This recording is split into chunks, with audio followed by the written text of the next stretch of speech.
इस कहानी के पीछे का तर्क अगर आप समझ गए तो आपका मन काबू में हो सकता है। एक बार महात्मा बुद्ध किसी नगर से गुजर रहे थे। बुद्ध की नज़र एक कपड़े के व्यापारी पर पड़ी जो दुखी और हताश दिखाई दे रहा था। बुद्ध चलकर उनके पास गए और पूछा कि तुम इतने उदास क्यों हो? अगर तुम मुझे अपनी चिंता का विषय बताओ तो मैं तुम्हारी कुछ मदद कर सकता हूँ।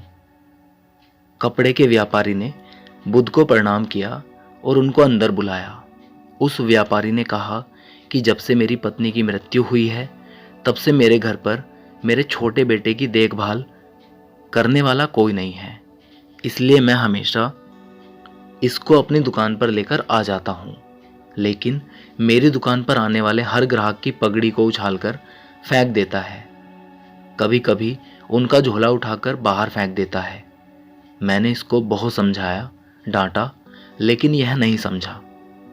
इसकी इन हरकतों की वजह से मेरे सारे ग्राहक खुद को अपमानित मानकर वापस चले जाते हैं। बुद्ध बोले, मैं तुम्हारी सहायता कर सकता हूँ, पर तुम मुझे वचन दो कि मैं जो भी करूँगा तुम उसमें दखल अंदाजी नहीं करोगे, ना ही कोई प्रश्न करोगे। व्यापारी बुद्ध को वचन दे देता है। अगले दिन बुद्ध एक पगड़ी पहनकर आए और एक ग्राहक की भांति आकर बैठ गए।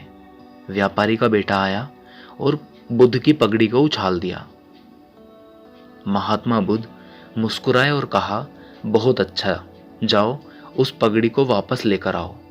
वह बच्चा दौड़कर गया और पगड़ी लाकर बुद्ध को दे दी। अगले दिन बुद्ध एक कुल्हाड़ी और एक लकड़ी लेकर आए। उस लड़के ने फिर से उस पगड़ी को उछाल दी। बुद्ध ने उस लड़के को कुल्हाड़ी और लकड़ी दी और कहा, जाओ इस लकड़ी को काटो। व्यापारी को थोड़ा सा डर लग रहा था कि कहीं उसके लड़के को चोट ना लग जाए, लेकिन उसको अपना वचन याद आया था। उसे अपना वचन याद था।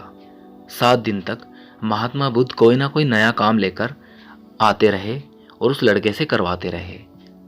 शीघ्र ही वह लड़का भूल गया कि उसको किसी की पगड़ी उछालनी है। व्यापारी बहुत खुश हुआ और बुद्ध को धन्यवाद दिया। मुझे पता है कि इस कहानी का और मन को वश में करने का कोई संबंध नहीं है, लेकिन पहले आप इस तर्क को समझ लीजिए। अगर हम अपने मन को अपने हिसाब से काम नहीं करवाएंगे तो मन अपने हिसाब से काम करेगा। मन वश में हो सकता है यदि मन को हम अपने अनुसार चलाएं। मन 2 तरीके से काम करता है। नंबर 1, मन अपने हिसाब से काम करता है, या फिर मन को हम अपने हिसाब से काम करवा सकते हैं।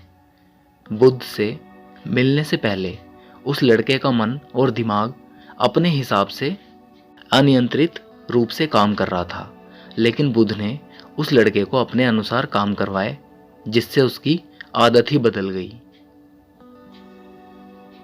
तो हमें भी अपने दिमाग पर काबू पाना है और उससे वो काम करवाना है जो काम हम करना चाहते हैं।